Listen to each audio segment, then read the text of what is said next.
So y'all, this video is on preachers that's been getting all the tithes up out of everybody. Y'all, I have never read in the Bible where it said Jesus went and preached and he took up an offering, or Jesus went and preached and he collected tithes. Like, I've never heard that. These preachers would tell you stuff like, if you don't tithe, we can't keep the church lights on. Like, look, I ain't never seen the church lights go off yet. I've been waiting to see if the church lights was ever going out in any of these churches. Them lights ain't never went out. Them lights ain't never went out. Them lights was never finna go out, okay? They collect enough offering and tithes over the years, honey, that they got enough to pay 50 years worth of light bills, okay? While they running around in their Mercedes-Benz, buying houses with the tithe money.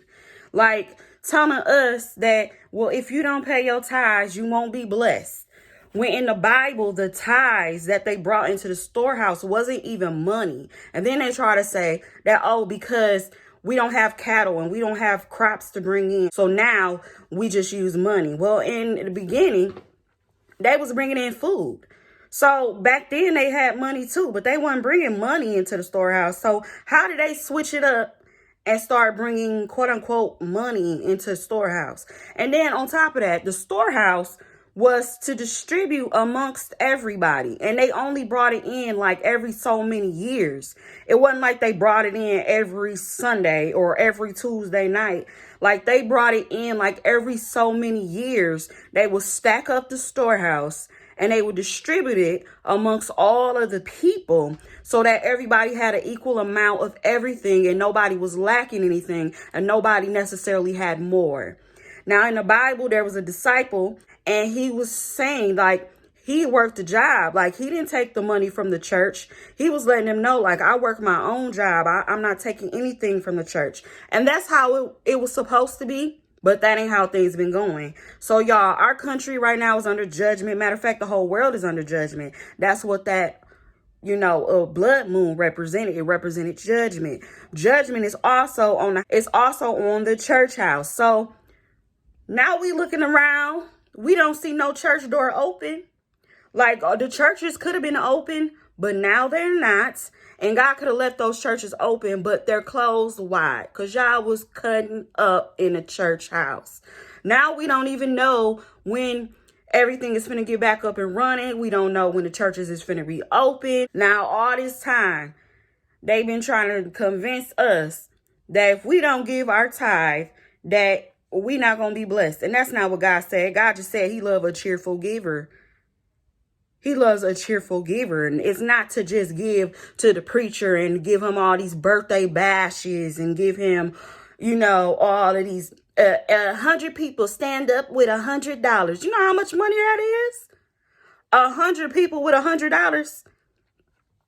Not only that, Jesus said in the Bible, like don't make my the house of the Lord a flea market. Like, they in there selling cakes and cookies, and after church, they selling dinner plates, any price they want to come up with. Selling a cake for $40, a cookie for $5. Like, I'm good. Like, it's crazy because they've been doing it so long right in front of our face. Then not only that, they wanted everybody to work for their evangelist certificate, to work for to be on a deacon board, to be on a mother board. What in the world were we working so hard to be on in the choir and all that stuff for, when God sent all of us out? We all got a ministry within ourselves. God gave all of us gifts, some different than others, some teachers, some preachers. God gave us different things to do, and we was just somewhere stuck in a church house thinking that that's what we were supposed to be doing. And no, we was just all brainwashed. So, y'all, God sent all of us out into the world. He gave all of us gifts. If you have been in church and you left out of church because people hurt you, people mistreated you, I'm letting y'all know right now. And all of the bunches of people, you're going to always get that Judas.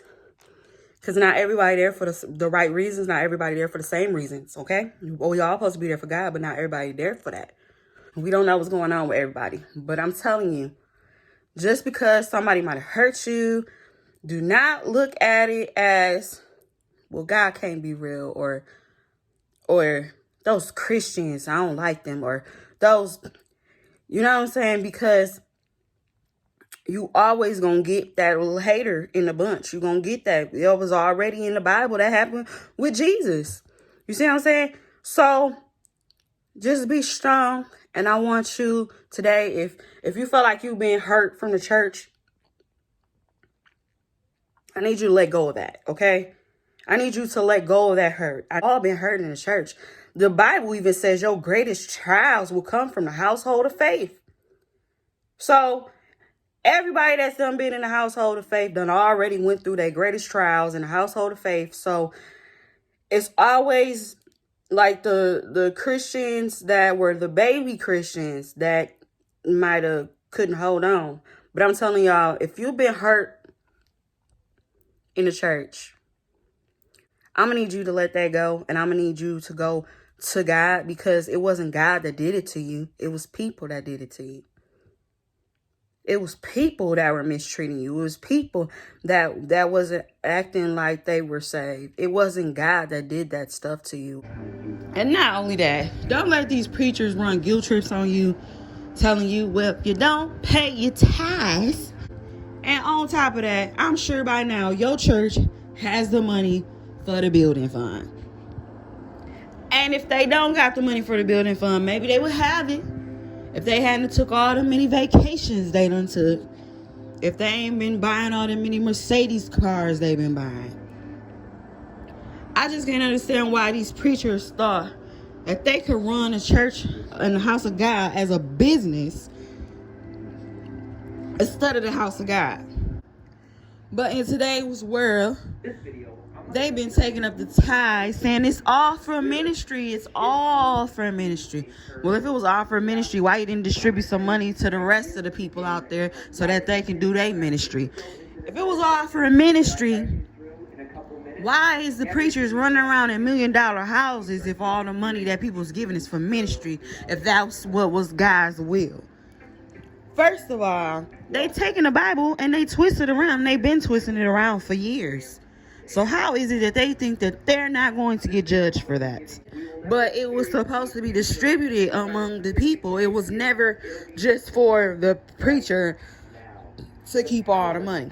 But there's a lot of people that still are under that old belief that they have to give all of this money to the pastor and treat them like a king and treat them like a queen and give them all this birthday money and give them all these birthday bashes. All of that hoarding up other people's money, hoarding up the saints' money could cost them a seat in hell.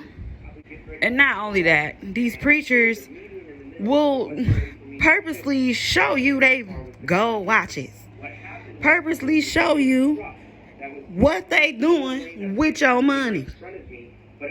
And we allowed this all of these years for them to walk around with 79 suits, 57,000 cars, while half of us can't even pay our light bills. They up there talking about the church light bills, and they got plenty money in that church house. It's wrong, and it been wrong. All the churches is closed. Churches is closed, and I'm quite sure it's because churches is under judgment. How long did y'all think God was going to allow that? And they got the nerve in this doggone quarantine to be telling people to pull up in the drive-thru and pay their tithes. We could be going through a crisis where it's life or death right now. People need to stack up on food. People need to do this. People need to do that. And they talking about pull up in the drive-thru with your tithes. Getting mad at people, telling people that they got to pay their tithes. Just keep the tithes you done already stacked up over the years. Why tell people to keep paying in a crisis like this? That goes to show right there that they don't care nothing about God's people. Then you had to give all this money for the picnic, the church picnic, as if all of the tithes and offering on Sunday and on Tuesday night teachings and the revival on Friday wasn't enough money to get a picnic going in the church.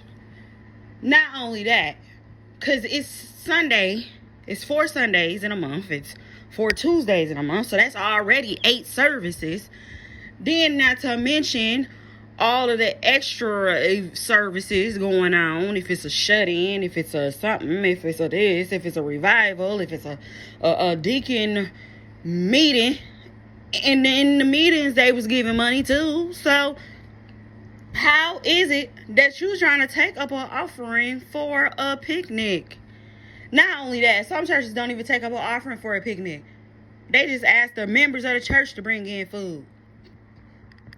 So everybody's coming out their pockets. Everybody but the preacher. That's why these churches is closed down. Y'all think it's just the coronavirus? No. This is not just coronavirus. This is the world is under judgment right now. The church house is under judgment.